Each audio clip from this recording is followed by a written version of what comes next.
nosso amigo Pequeiroz. Momento Aspromesse Pequeiroz, bom dia, muito obrigado mais uma vez pela disponibilidade de conversar conosco. Bom dia. Alô, bom dia. Bom dia. Bom dia, Pedro. Bom dia, Roberto. Bom dia, Márcio. Bom dia, ouvintes do programa Contraponto da Rádio Clube 1200. Bom dia, Pedro. Eu queria tratar, essa semana está sendo votado na Câmara dos Deputados, na Comissão de Constituição e Justiça, ainda é o relatório da questão da reforma da administrativa, né? Pedido de vista foi ontem, né? Foi feito o pedido de vista ontem e deve estar sendo votado amanhã.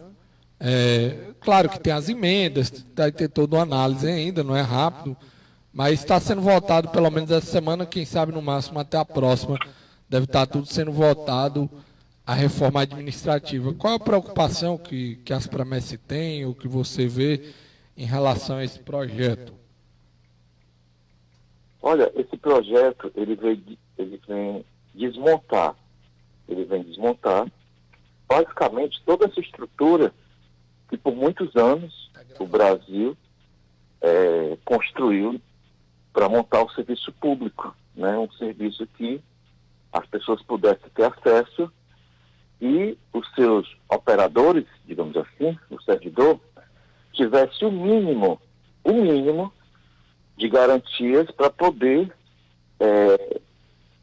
tratar, né, ou dar o retorno com aquela qualidade possível, porque muitas vezes, às vezes o servidor, ele é até dedicado, ele é até uma pessoa devotada, mas o Estado, ele não oferece a estrutura, muitas vezes, necessária para que o servidor desempenhe suas atividades.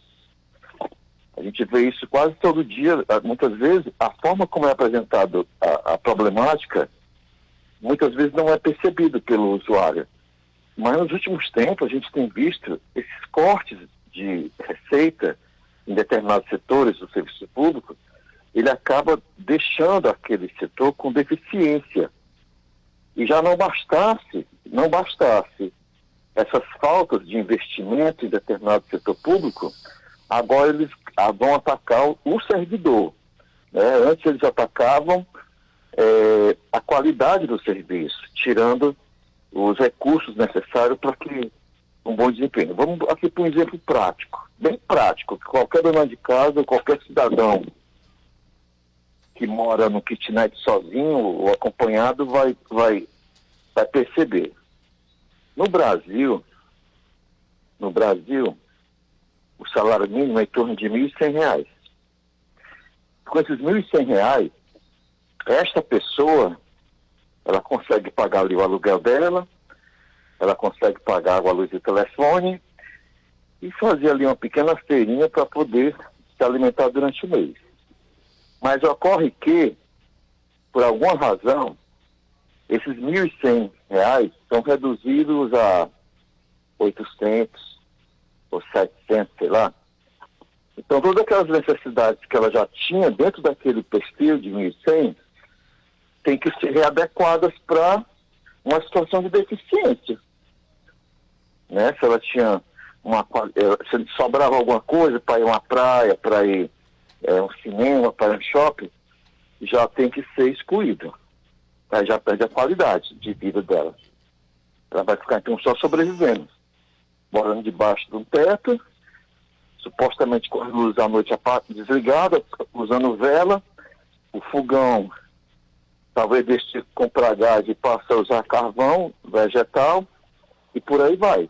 Então assim é um serviço público. O serviço público vinha sendo desmontado, porque essa reforma, na verdade, como a gente tem dentro dos grupos de discussão, inclusive ontem à noite, a NASPA se reuniu virtualmente, tivemos reunido até quase 10 horas da noite, e o que a gente entende é que o que está acontecendo é a deforma e não a reforma. Estão deformando o serviço público por meio da redução de direitos dos servidores. Os servidores vão ser praticamente tratados para o futuro e também tem uma preocupação porque não é uma lei para frente, é uma lei para a atualidade, inclusive com possibilidade de alcançar o servidor que já tem, digamos assim, aquele perfil de direitos adquiridos, né? Eles vão ser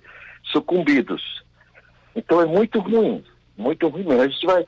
O servidor público vai passar praticamente a ser tratado como um servidor da iniciativa privada. Porque o que mesmo quer o Paulo Guedes, nesse atual governo, é realmente trazer toda a estrutura do serviço privado, por meio de terceirização, para o serviço público, deixando as pessoas a mercê realmente daquela condição de se tornar um prestador de serviço para o serviço público e não mais um servidor público. É isso que, basicamente, de forma mais grosseira, está acontecendo. É o fim da estabilidade, é o fim de determinados valores conquistados em remuneração e por aí vai. Ô Pedro, então essa história que é só os servidores do futuro que serão afetados é mentira ou que a mídia está contando ou é porque tem alguma pegadinha no texto? É mentira. Quem estiver dizendo que essa lei só vai ser aplicada aos futuros servidores, é mentira. É mentira. Não vou nem dizer que é fake news. Fake news é uma palavra mais moderna, né, da internet, né? Vamos usar uma linguagem bem mesmo, assim, bem cearense mesmo, né? É pura mentira, tá? Essa deforma, ela vai alcançar todos os servidores, ativos, inativos, pensionistas, do passado, atuais e para o futuro, principalmente para o futuro, né? E os atuais, o do passado, de toda sorte, poderão brigar na justiça e tentar avocar aí alguns dispositivos constitucionais, como, por exemplo, aqueles princípios da direito adquirido, a coisa julgada e o ato jurídico perfeito, né? Que seria a lei no tempo em que eles foram para aposentadoria, ou etc, etc. Então, existe esse tripé para assegurar a não violação dos direitos daquele servidor que, quando foi para aposentadoria, era aquela norma que à época estava em vigor. Então, não deveria o Estado violar esse direito adquirido. Outra coisa, Pedro, e em relação aos policiais, tem algo que preocupa? Alguma situação que preocupa as entidades aí que estão envolvidas em relação aos militares estaduais? A deforma administrativa, ela atinge todos o conjunto de servidores, civis e militares. É tanto que a gente eu até já falei aqui no programa, Roberto, que quando nós nos reunimos lá no Rio Grande do Norte, no início do ano, a gente tinha como pauta essa preocupação, né, de tentar acompanhar essas discussões da reforma administrativa. Mas, pasmem você, o Congresso está fechado, né? Só entra realmente aqueles parlamentares e seus assessores acompanhados deles envolvidos no processo de discussão em algum setor do Congresso, porque nem todo setor está aberto. E aí a gente fica acompanhar de distante, né? Mandando e-mail para os deputados, para os senadores, para poder ver se eles intercedem em favor, né? É uma luta gigantesca, porque o interesse é do governo federal, e o governo federal, de toda sorte, ele tem estrutura para barganhar votos, o que a gente não tem, né? A remuneração do servidor não permite ele presentear senadores e deputados para poder alcançar um voto que venha trazer um benefício para aquele ciclo de servidores. Se alguém está compreendendo o que eu estou falando de emendas, estou falando de concessões, de nomeações e etc., que pode levar o parlamento congressista a votar como o governo quer. O que é lamentável, né? Porque se esperava diferente nesse governo. Mas, infelizmente, o modo operante é o mesmo. Os benefícios são concedidos e os deputados que deveriam defender o povo e senadores defendem os interesses do governo no momento, o que é uma prática, digamos assim, que já se tornou-se imoral nesse país, mas não mudou muito, não. Passamos pela reforma da Previdência, ainda em 2019, e agora vem a deforma, vem a destruição, a extinção do serviço público, com a valorização da terceirização para que a empresa privada, que escraviza o seu empregado, porque eu nunca vi, durante todo esse tempo, que eu conheço empresas tomando, digamos assim, alguns setores do Estado que tomam serviço de terceirização. A gente percebe pelo depoimento dos empregados daquela terceirizada que eles são muito maltratados. Eles não têm ainda um dispositivo que garanta aquele empregado de uma terceirização que ele vai ter os direitos dele trabalhistas assegurado, porque a empresa é tomada o serviço, envolve ali um monte de gente, faz aquela prestação, termina o contrato, né, porque é uma coisa que é momentânea, e aí aquelas pessoas, a empresa fecha, deixa todo mundo a ver navios e por aí vai. Então é isso que vai acontecer para o futuro. Eu até faço aqui um chamamento para todos os servidores públicos atuais, os veteranos e esse pessoal concurseiro aí, que já perderam uma boa parte da vida estudando, queimando pestana de domingo a domingo, que abram do olho em relação a essa questão dessa deforma administrativa. Porque a deforma administrativa passando, ó, todo esse sacrifício que essa moçada jovem aí, de 18 ou 17 anos até os seus 30, 40, praticamente vai ser um sonho perdido. Porque foram anos de investimento em concurso, em cursinho preparatório, não sei mais o que, a hora, o tempo que gastaram, para chegar no serviço público, tomar posse, ser nomeado, e com poucos dias ou meses, um chefe lá nomeado por alguém politicamente, não vai com a sua cara e resolve então demiti-lo, como qualquer empregado da iniciativa privada. Então é isso que está para acontecer dentro de alguns dias no Brasil. Esse desmonte do serviço público com alcance direto em alcançar o servidor que passará a ser tratado como iniciativa privada. E tem um detalhe importante, que na iniciativa privada, a CLT ainda te garante, nem que seja na justiça, tu procurando onde é que está os bens desse miserável empresário que maltrata o povo, tu ainda tem a possibilidade de alcançar, se não os bens da empresa, os bens dele, né?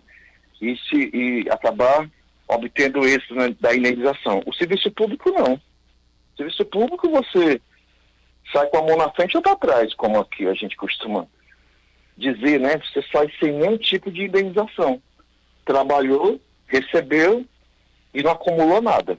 E vai-se embora e acabou-se. Okay. É isso. Ok. Queiroz, só para trazer uma associada, uma situação, o que é que você trouxe aquele outro dia daquela pessoa que ligou, Márcio? Da requerida, que eles estão tendo, muita gente está tendo problema. Reclamando da demora da CEPLAG em liberar. Em liberar a promoção requerida, entendeu? Alguns policiais estão ligando aqui, para a rádio. A canetada do Mauro Filho. Está demorando muito, muita gente reclamando. O Mauro Filho é uma pessoa perversa no que tange a promoção de militares para a inatividade, né? Já tivemos vários embates com ele. Eu, particularmente, eu não estou aqui pedindo segredo, eu estou falando numa rádio pública, desculpa, com público, né, indistinto, não sei onde é quem que está ouvindo, quem que está gravando. O Mauro Filho é uma pessoa perversa no que tange a ceder benefício para servidor. Eu até penso que com os meus botões, eu até vislumbro, aí já não posso acusar direto, mas eu penso que ele talvez tenha sido um dos maiores assessores lá para formatar essa reforma com o Paulo Guedes, porque ele passou muito tempo ausente aqui da CEPLAG, né? ele era secretário de planejamento, mas o Jucá que assumia, ele ia lá, mas para tomar a decisão aqui com o Jucá, que é o secretário da CEPLAG, só podia ser tomado se o Mauro Filho desse ok, sem ser secretário, estava deputado, é uma putaria, tá? Mas vamos lá. A promoção requerida, a gente pensava, né, porque havia um temor que nessa reforma no Estatuto e na lei de promoções, que ocorreu inclusive essa semana, né, a Assembleia aprovou em regime de urgência e foi sancionado pelo governador e agora é lei. Houve uma mudança no Estatuto. A mudança no Estatuto da PM, basicamente foram duas. Claro que aqui eu não vou destrinchar, esmiuçar o detalhe, mas foi basicamente duas. Uma, graças a Deus, não atingiu o que a gente pensava que atingiria agora. Porque por duas vezes, em 2008 e em 2000 e em 2008, nós já tivemos essa promoção que se dá um pouco antes de você se aposentar, possível compreender, antes de ir para a reserva, por duas vezes já foi dissolvida. Né? Nós tínhamos esse direito de uma promoção compensatória antes de ir para a reserva, e em 2000 ela caiu. Depois nós conquistamos em 2006 com o Lúcio Alcântara, mas o Mauro Filho foi em 2008 derrubou. Depois a gente conseguiu agora em 2015 e toda hora a gente escuta rumores dentro dos bastidores do Estado que ela irá cair. E aí a gente estava com essa votação na Assembleia de mudança na lei, no Estatuto, que vai tratar mais do ingresso, e na lei de promoções, a lei 15.797, e a gente estava preocupado achando que viria o fim da promoção requerida, mas por isso que eles estavam segurando os processos, que da outra vez eles fizeram isso. Em 2008, quando eles foram extinguir a promoção compensatória, todos os processos que estavam tramitando para reserva, eles seguraram, aí publicaram a lei, extinguindo o direito, para depois, em seguida, dar continuidade dos processos. E a gente estava temendo isso. Então, eu creio que essa demora que estava ocorrendo até hoje, ou ainda está ocorrendo, ela deva se dissolver, né? Essa demora vai acabar. Né? Eu acho que, como já foi resolvido, a lei está posta aí, está publicada no Diário Oficial, é preciso que eles vão ter a coragem de republicar essa lei, modificando essa condição, tirando esse direito que o policial com mais de 30 anos de serviço tem hoje, que é de pedir uma promoção a mais para poder compensar, né, a carreira toda. Então as duas mudanças no Estatuto foi basicamente o ingresso, porque antes, até agora, recente, a lei ser publicada, a formação policial, ela era uma etapa do concurso, ou seja, você faz a prova de intelectualidade, faz o exame físico, os exames médicos e fazia a formação. E havia uma crítica muito grande porque no Brasil, as pessoas sabem que é proibida a milícia. Né? A gente não pode ter homens armados com formação militar atuando dentro da sociedade, chama de milícia. E na verdade, o que o Estado do Ceará estava fazendo, de forma institucional, era isso.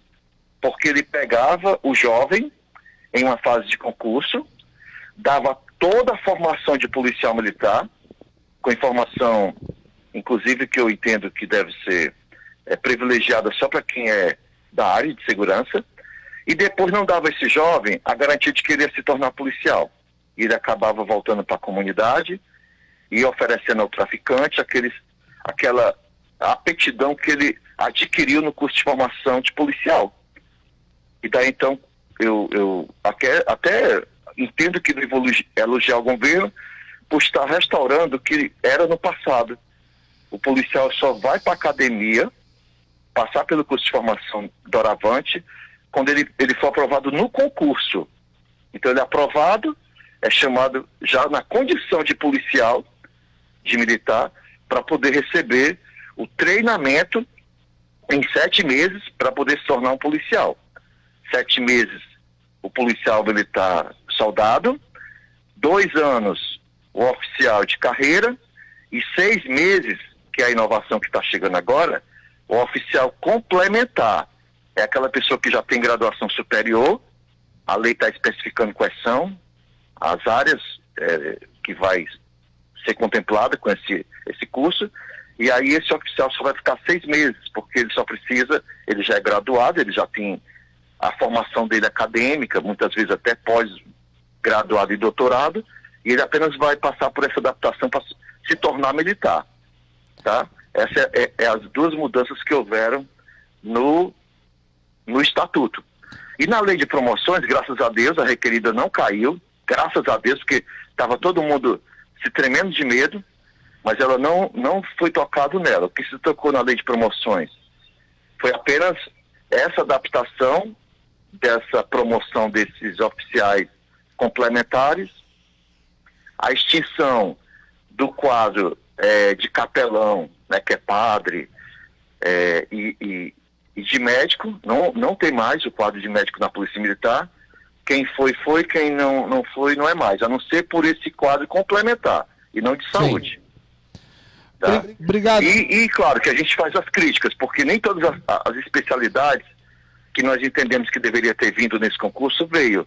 Como, por exemplo, com todo respeito, eu sei que deve ter aqui muito policial da área burocrática, né, da atividade e-mail, como a gente chama, e muito oficial que não quer ir para a rua, trocar bala com bandido, e prefere ficar atrás do birô, só assinando papel, com todo respeito aos oficiais que estejam me ouvindo.